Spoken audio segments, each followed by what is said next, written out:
द्विध्रुव क्या होता है, विद्युत द्विध्रुव आघूर्ण क्या होता है, और एक समान विद्युत क्षेत्र में किसी द्विध्रुव पर लगने वाले बल आघूर्ण का मान कितना होता है, इसके बारे में अपन ने डिस्कशन किया था।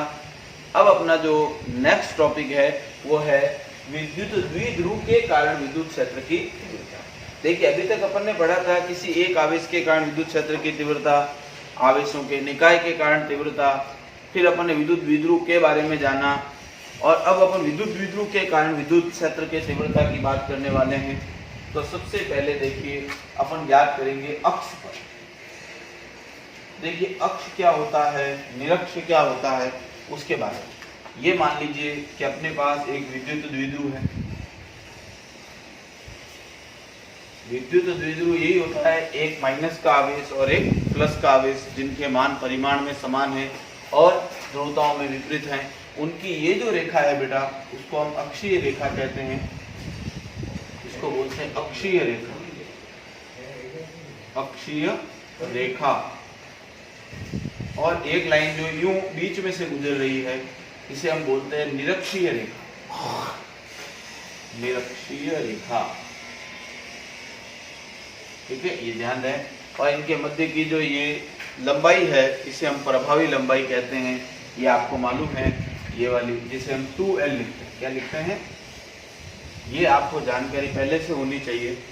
अब अपन देखो किसी विद्युत द्विध्रुव के कारण विद्युत क्षेत्र की तीव्रता पहले कहाँ ज्ञात करेंगे अपन, अक्ष पर। कहाँ ज्ञात करेंगे, अक्ष पर। देखिए किस प्रकार से ज्ञात करते हैं, ये चित्र अपन मिटा देते हैं, इसका कोई काम नहीं है।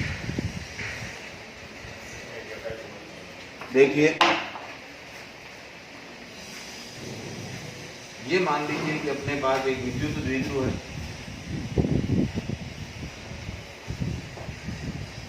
जिसमें ये आवेश माइनस का है और ये प्लस का है, और ये द्विध्रुव का केंद्र है। और ये वाली जो रेखा है बेटा, इसे हम अक्षीय रेखा कहते हैं। और इस अक्षीय रेखा पर अपने पास एक बिंदु है P, जहां हमें विद्युत क्षेत्र की तीव्रता का मान ज्ञात करना है। देखिए केंद्र से P बिंदु की दूरी कितनी है, R।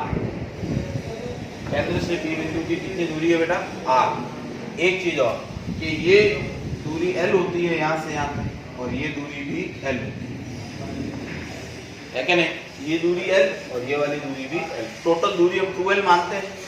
अब देखिए यहाँ से इस आवेश से ये दूरी कितनी हुई, अगर आप ध्यान दो तो ये दूरी R है और ये दूरी L। तो अगर इस पूरे R में से ये दूरी घट जाए तो ये दूरी नहीं है, तो R माइनस L, ये वाली दूरी कितनी होगी, R माइनस L करोगे तो इस आवेश से दूरी कितनी होगी, ये दूरी हो जाएगी R प्लस L। यहाँ तक बात आप लोगों के समझ में आ गई होगी। वापस एक बार समझिए, द्विध्रुव है, उस द्विध्रुव की ये रेखा अक्षीय रेखा है। इसके केंद्र से स्मॉल r दूरी पर एक बिंदु है P, जहां हमें विद्युत क्षेत्र की तीव्रता का मान ज्ञात करना है। इस P बिंदु की या इस आवेश से दूरी R माइनस L और इससे दूरी R प्लस L है, ठीक है। अब देखिए किस तरह से हम इस बिंदु पर विद्युत क्षेत्र की तीव्रता ज्ञात करते हैं।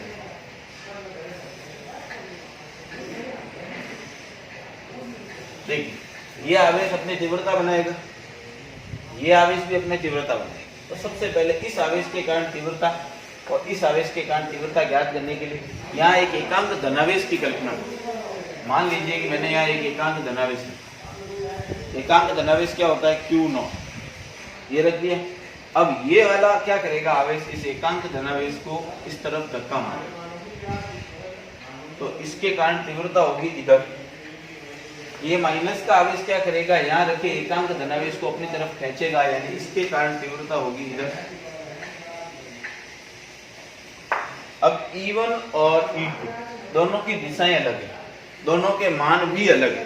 दोनों में से किसका मान ज्यादा होगा, देखिए ये नजदीक है तो ये जितना तेजी से फेंकेगा ये भले ही उतने ही परिमाण का है लेकिन दूर है, इसलिए कम तीव्रता से खींचेगा। इसलिए ये जो क्यू नॉट पॉइंट जो है वो ऑल ओवर किधर जाएगा, इधर जाएगा। क्यों? क्योंकि जो E1 है वो ज्यादा है किससे बेटा, E2। ये बात समझ में आ गई होगी आप लोगों को। अब देखिए तीव्रता का सूत्र आपको मालूम होना चाहिए। हम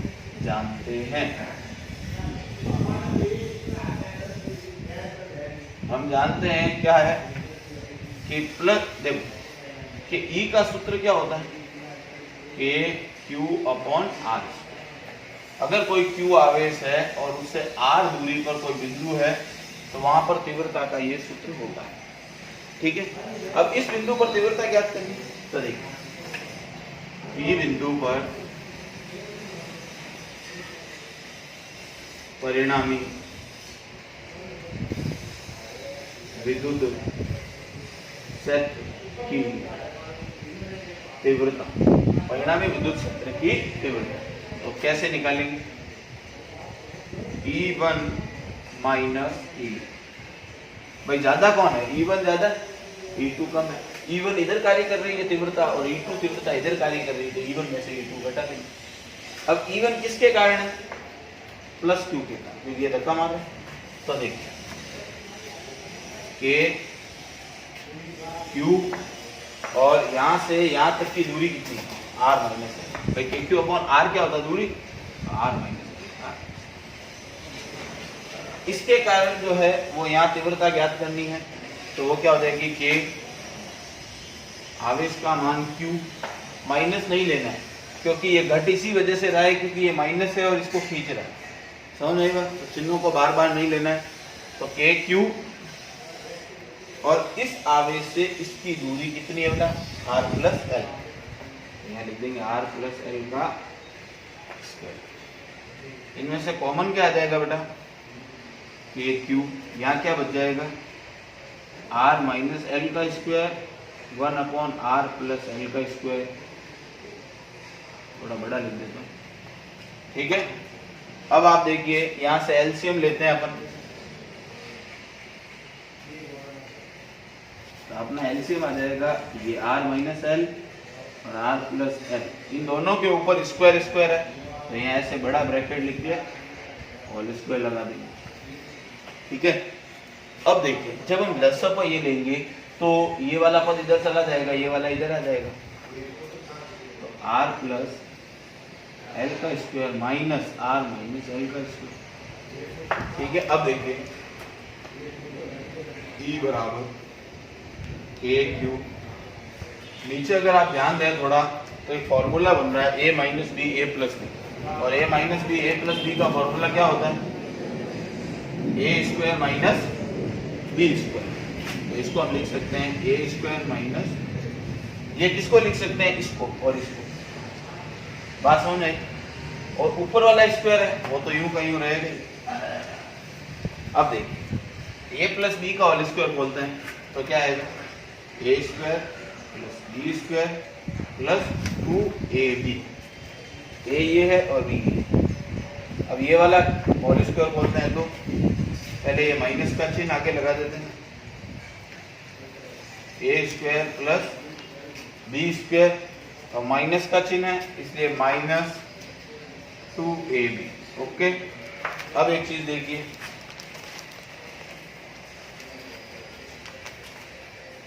R² माइनस L² का स्क्वायर, यहाँ देखिए A² R² + L² + 2R है, ये माइनस अंदर मल्टीप्लाई करा देते हैं तो ये माइनस का हो जाएगा, ये भी माइनस का हो जाएगा और ये वाला प्लस का हो जाएगा। ओके, अब देखिए ये टर्म्स जो है वो कट जाएंगी क्योंकि एक माइनस की एक प्लस की है, तो यहाँ बचेगा 2RL और यहाँ बचेगा 2RL, और आप जानते हैं 2RL और 2RL कितना होगा, 4RL। तो अपने पास यह पद बचेगा KQ 2RL और 2RL, तो कितना हो गया 4RL, और यहाँ बच गया R² माइनस L² का स्क्वायर। अभी ये डेरिवेशन खत्म नहीं हुआ है, ठीक है। आगे देखिए 4 को आप क्या लिख सकते हो बेटा, 2 × 2 लिख सकते हो, KQ ये रहा KQ, और क्या बचा हुआ बेटा RL, ये रहा नीचे बचा हुआ है R square minus L square और उसका देखिए ये के ये टू इस एल के पास लिख देते बचा क्या एक आर। ऐसा मैंने क्यों लिखा, ऐसा इसलिए लिखा बेटा क्योंकि Q इंटू 2L जो है वो एक सूत्र बनता है P का, जिससे हम कहते हैं विद्युत द्विध्रुव आघूर्ण। तो इसको हम लिख देंगे P, यहां बच गया R और यहां बच गया R square minus L square का स्क्वायर। ठीक है, अब एक चीज देखिए, R स्क्वायर जो है, R जो है वो बड़ा है L से। ये जो दूरी है ना बेटा R, ये दूरी इस L की तुलना में बहुत बड़ी है। क्यों? क्योंकि आज द्विध्रुव के मध्य की जो लंबाई है वो एंगस्ट्रम में होगी और उसका आधा करोगे तो और ही कम। आई बात समझ? तो R की तुलना में, इसकी तुलना में ये दूरी बहुत कम होती है और स्क्वायर जो है वो तो और भी कम होगा। जैसे मैंने कहा 0.5 एक अल्प संख्या है और अल्प संख्या का वर्ग उससे भी कम ही होगा। आज इसका वर्ग करोगे आप तो कितना है भाई, 25 और 2 के बाद दशमलव लगाए 0.25, यानी कि इससे भी कम। तो किसी संख्या का जब वर्ग किया जाता है अल्प संख्या का खास करके, तो जो संख्या आती है वो और अल्प आती है। तो आर स्क्वायर की तुलना में एल स्क्वायर जो है वो नगण्य मानेंगे। जब नगण्य मानते हैं तो नगण्य चीजों को जोड़ने या घटाने पर कोई प्रभाव नहीं बनता है। आज मैंने कहा हाथी के ऊपर चींटी बैठा तो क्या प्रभाव पड़ेगा, कोई प्रभाव नहीं पड़ेगा उसके वेट में। तो ये इस एल को हम क्या मान लेंगे, 0 मान लेंगे। ये कंसेप्ट आपको दिमाग में रखना है। तो ये जब 0 हो जाएगा तो क्या बचेगा अपने पास आर स्क्वायर, और आर स्क्वायर के ऊपर भी स्क्वायर, तो आर की घात कितनी हुई 4। तो देखिए ई बराबर फॉर्मूला बना 2kpr और यहाँ बचा आर की घात 4। एक आर से एक आर खत्म। तो क्या बचा, ई बराबर फॉर्मूला क्या जाएगा अपने पास, लास्ट स्टेप इस गोले में लिखता हूं। ठीक है, ई बराबर 2kp अपॉन आर क्यूब। तो ये किसी विद्युत द्विध्रुव के कारण उसके अक्षीय बिंदु पर विद्युत क्षेत्र की तीव्रता का मान होता है। ये आप लोगों को ध्यान रखना है। ठीक है, चलिए।